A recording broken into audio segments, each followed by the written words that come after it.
John here, guys, and today we're talking about the Eachine EX4, aka the JJRC X12, and this is a 4K gimbal stabilized video drone that is suspiciously reminiscent of the DJI Mavic Air. Now you can see that they pretty much copied the DJI Mavic Air case and the way that the arms fold out, have a little built-in landing gear right there. They have a gimbal that looks very similar to the design. It is a 2-axis gimbal, which allows you to have stabilization, and it also allows you to tilt the gimbal up and down, so that if you're up high, you can look straight down at something, or if you're flying, you can angle it straight ahead, or any variation in between. Now, what's notable is that DJI has some great releases, the Mavic Air being one of them, and the new Mavic Mini being one of the best all-around budget options at $400, which is a very similar package to this. So why even bother with this? Well, that's because this package that I'm holding right here is $210.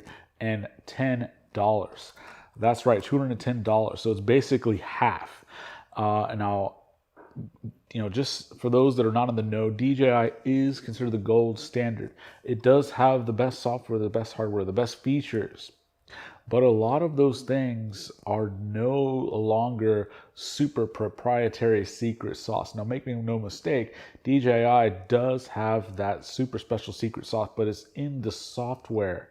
The hardware is all pretty much generic stuff that anybody can buy and put together, which is what JJRC and Eachine have done right here. So there's no question on whether or not DJI has an edge. They absolutely do. But for you, the first-time drone pilot, for you, the first-time drone buyer, for you, the FPV racing enthusiast like myself, that wants a camera drone for the occasional nice aerial smooth shot, but doesn't necessarily need one that they can use every day. I just need something to get a shot here and there, or to go have fun with, or to let somebody that's a beginner fly, because these GPS locking stabilization drones are much easier to fly than the racing drones that I typically fly on this channel. And I think that around $200-ish is really a sweet spot for people that are wanting to jump into a new hobby. Now take a look for a second at this foam fitted case that everything that comes in this package comes with, so that you can take it along with you to the field.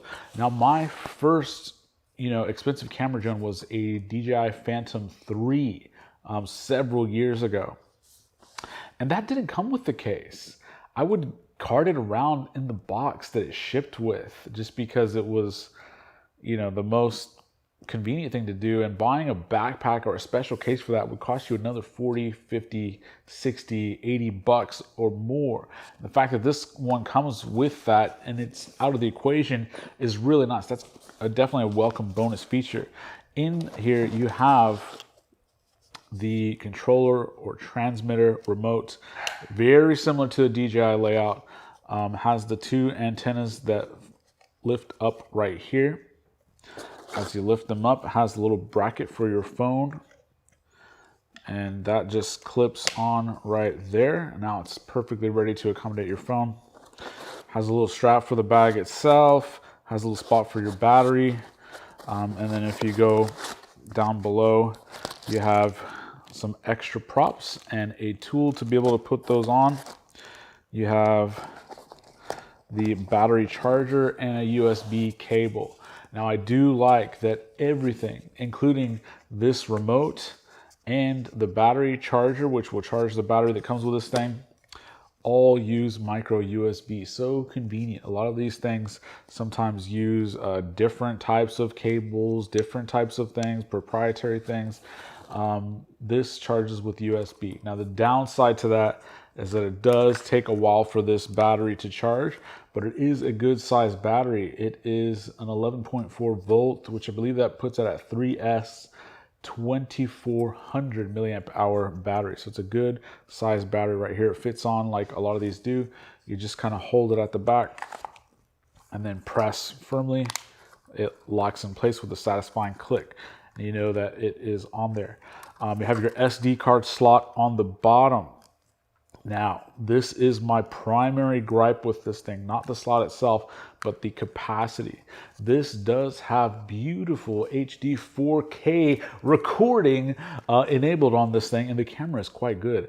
In fact, I can barely tell a difference between the gimbal that is on here and the one that I have on my Osmo Pocket that I use. Now, if you note, the Osmo Pocket uses the same gimbal that's on the Mavic Pro. In the case, you also have some disclaimers and a little instruction booklet.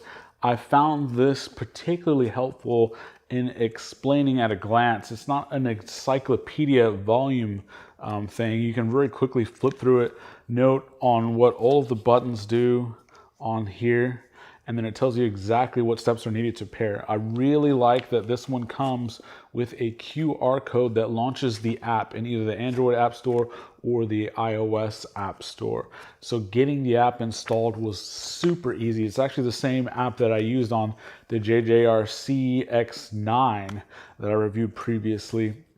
And it actually had an update available, so I was able to get that. This thing bound up no problems every time. All you do, if you're familiar with a lot of these drones, to connect them is you turn on the radio, and the radio is already bound to the drone itself.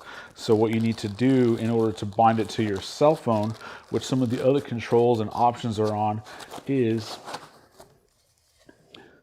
on your phone, you'll go and connect to the Wi-Fi of the controller. You'll see two Wi-Fi available, controller and drone. You want to connect to the one that says controller. The drone itself will be connecting to the controller. Your phone will be connected to the controller. So once you do that, then you go and launch the app. A little pop-up will appear saying, do you want to bind? Hit yes, and you're in. You should see the image from the screen almost automatically, instantaneously. Now you want to go into the options and do configuration. You can do calibration of the gyro, calibration of the accelerometer, I think is the other option. You want to do that doing like a similar DJI dance. I did note that I had some difficulty right next to my house getting a GPS lock, but when I went pretty much anywhere else. Now my house, you know, in the neighborhoods, there's a ton of Wi-Fi, but I was still able to take off. I know on a lot of these drones, you get home like a DJI and you have to spend 2 to 3 hours updating. Now those updates are generally worth it, but when you just want to open it, take your present out, go to somewhere and get some sweet footage, and then you find that you can't do it, it's really frustrating. This one can do it, guys.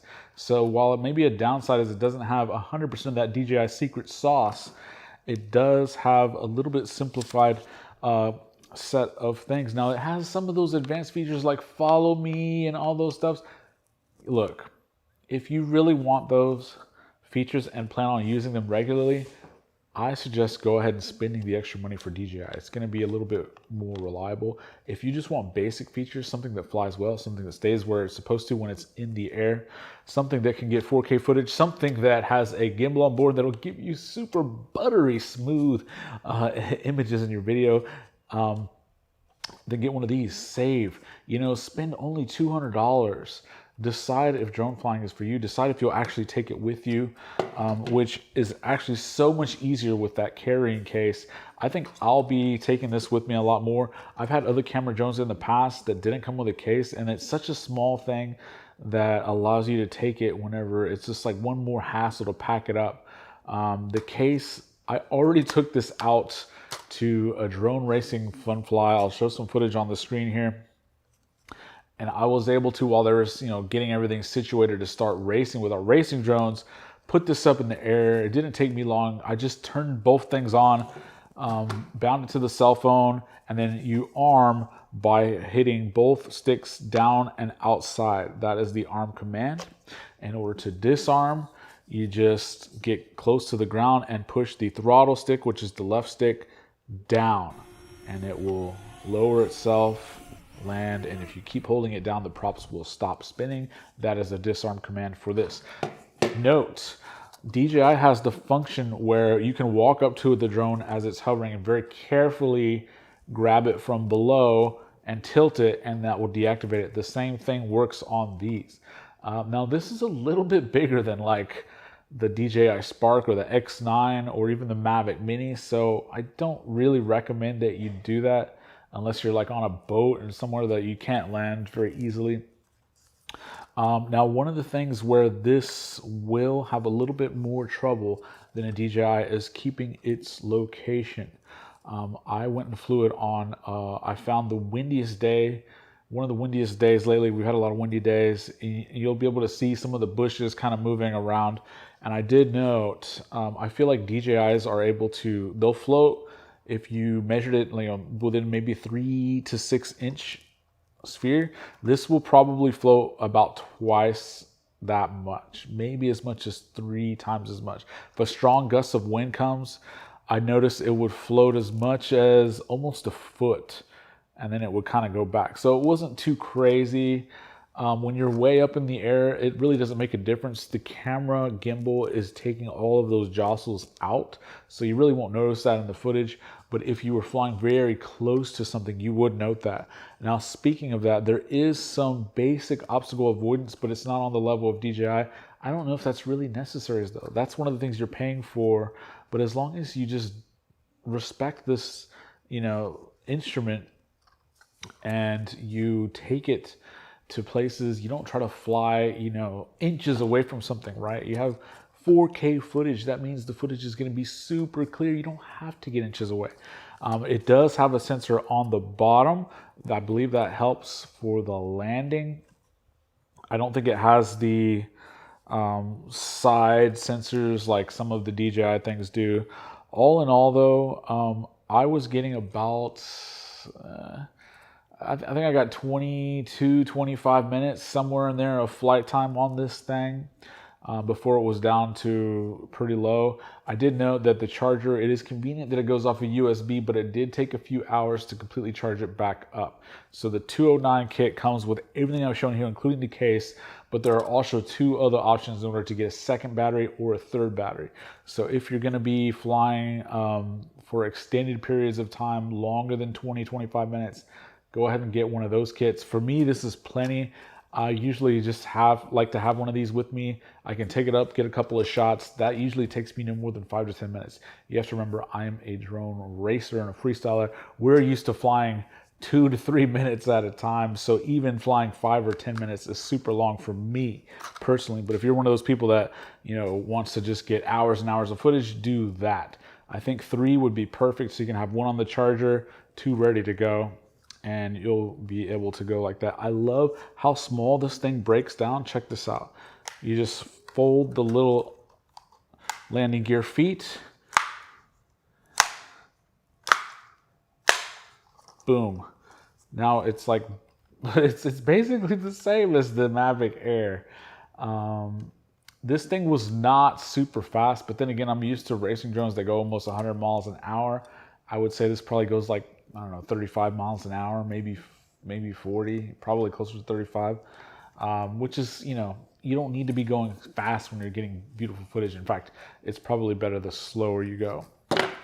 As for the controller itself, I do like that this is an upgraded version from the one that's on the X9. The X9, I believe you had to put batteries on this one. I like that this one, on that one, I like that this one USB charges an internal battery on there. It also has a little bit of extra weight, which feels better in your hand. It has this sort of fake carbon fibery looking skin, which is actually quite nice looking, gives it a premium look. The gimbals are perfectly usable. They're not going to be as nice as, say, my hobby grade racing radio like the Jumper, but the Jumper costs almost as much as this entire kit just for that radio. This is actually pretty smooth. And note that on the camera drones, unlike our racing drones, they have stick centering on all axes. And the reason they do that is because when you let go of the sticks, when you have that GPS lock, this thing will stay where you have put it. So if you don't need those advanced follow course mapping features, this does have it. I wouldn't expect them to perform flawlessly, but If you need that, pay the extra for the DJI. If you don't, you just want the occasional 4K beautiful footage of a landscape of a vacation. If you are like me and would like to have a camera drone but don't necessarily need to tie up $1,000 or $2,000 on a DJI, if you are a beginner and want to get a first drone for yourself or a child, this is the best option I've seen on the market for it. $200 is such a more accessible price point than $400. And I can't believe that it comes with the battery, the controller, and everything. So check out some more of this footage. Oh, before I go, one other note. I forgot to talk about the SD card on this. The SD card maximum capacity is 32 gigabytes. Now I noticed when I first went out to go fly this thing, I put in what I normally put in most of my HD cameras, a 128 gigabyte card. And I noticed that on the app, it kept giving me a warning that said no SD card. But I thought it was just malfunctioning because when I hit record, it was recording. And when I went to the app, I could see the files I had recorded. Well, it did not accept that SD card. So that is a big negative. 32 gigabyte is the maximum. You can actually fill that up fairly fast if you're recording in 4K. But I will note that as long as you've read that, it does say it clearly in the manual, as long as you've read that and you pay attention to it, you have your 32 gigabyte cards. Those are so cheap, they're like $8 now, so have a couple of them. It's always better if you're getting beautiful one-time footage that once you get a couple of shots, you swap cards anyway, just as a fail-safe to keep that information safe. You don't ever want to have like a giant card and just keep filling it up with beautiful data unless you have offloaded and backed up that data. But what I will note is that in the instance where it did not recognize the SD card or there was no SD card, when I hit record, it was recording to my phone. So in the event that you have an SD card that goes bad, you forget one at home, or you have one that's not compatible, you're not totally lost. You can still record that footage. I don't expect it to be as good as the footage that's on board. When I looked back at it, I was expecting it to be grainy or junky. It was perfectly fine. You know, not good enough to probably use for like a professional gig, but you're not going to want to use this for that anyway. So really, really good option, guys. What is your first drone? If this is going to be your first drone, feel free to ask me any additional questions in the comments. Happy to answer any of them. My channel also caters to people that want to build their first FPV racing or freestyle drone. So I have tutorials there that you can check out. What a great option. The JJRC X9 now has lowered in price. I've seen it on sale under $170, so that's even lower. I think that this is worth the extra $40 because it just is a little more stable. It comes with a case, it comes with a few extra goodies they would have to pay for otherwise. That one does come with a couple of batteries, but I still think this is a worthy upgrade because it has the 4K and all that stuff. What do you think in the comments, guys? Thanks.